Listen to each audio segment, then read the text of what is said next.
harusnya masyarakat kota yang belajar sama mereka, apalagi khususnya dengan di era krisis iklim ya, bumi semakin parah, tapi kebanyakan dari kita tuh suka mendiskreditkan ilmu-ilmu masyarakat adat. Can fashion be a solution to climate change?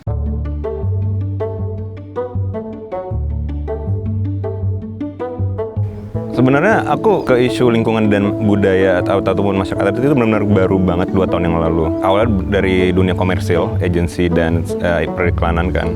Tiba-tiba tergerak itu ketika aku nggak sengaja travel ke Baduy Dalam. Dan walaupun cuma 2 hari perjalanan, tapi akhirnya aku melihat ada model realita yang berbeda yang ternyata works. Memang koneksi mereka dengan alam yang secara holistik dan juga benar-benar secara tulus gitu. Mereka adalah orang-orang yang paling tahu dalam ilmu konservasi gitu.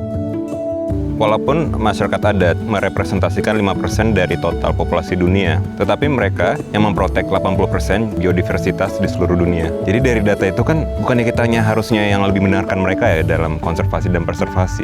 Dan nyatanya kan sekarang banyak indigenous wisdom dan pandangan-pandangan masyarakat adat itu dinilai sangat tidak relevan dan keterbelakangan gitu dengan stereotip masyarakat urban kan. Jadi kesannya mereka tuh nggak relevan dalam memprotek bumi ini gitu. Padahal banyak konsep-konsep yang sebenarnya sekarang lagi dihebohkan seperti kita bilang saja sustainable, permaculture, regeneratif ataupun segala hal yang memang dinaungi oleh pemikiran western kan. Padahal sebenarnya kata-kata ini sudah dipraktekkan oleh mereka ratusan tahun yang lalu gitu. Even kita sebagai masyarakat Indonesia pada akarnya gitu kan. Tetapi pada suatu titik kita kan lupa tentang identitas kita sendiri kan. So I think aku ingin kembali melihat akar kita sebenarnya sebagai Indonesia itu apa sih gitu.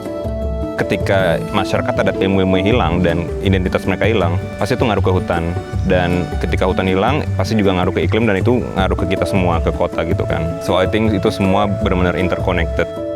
Ada value yang aku sangat interconnected dan relate dengan sukacita itu adalah konsep circularnya dan juga regeneratif. Dalam segala ilmu masyarakat adat itu kan sebenarnya mereka kan mempraktekkan regenerative culture kan. Maksudnya they take and they also give back to nature right gitu.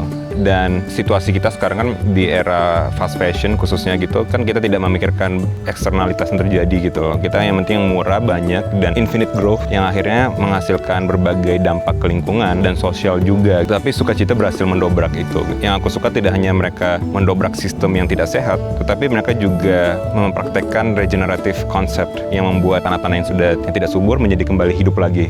Itu kan kalau dipikir secara long term, ini one of the best solution to climate change, right gitu, untuk menyerap karbon. Maksudnya yang membuat gue terpukau adalah ternyata baju bisa mengubah iklim gitu dengan konsep yang sangat baru ini gitu. Dan bagaimana membuktikan kalau bisnis dan sustainable itu bisa berjalan berbarengan tanpa harus mengorbankan satu sama lain.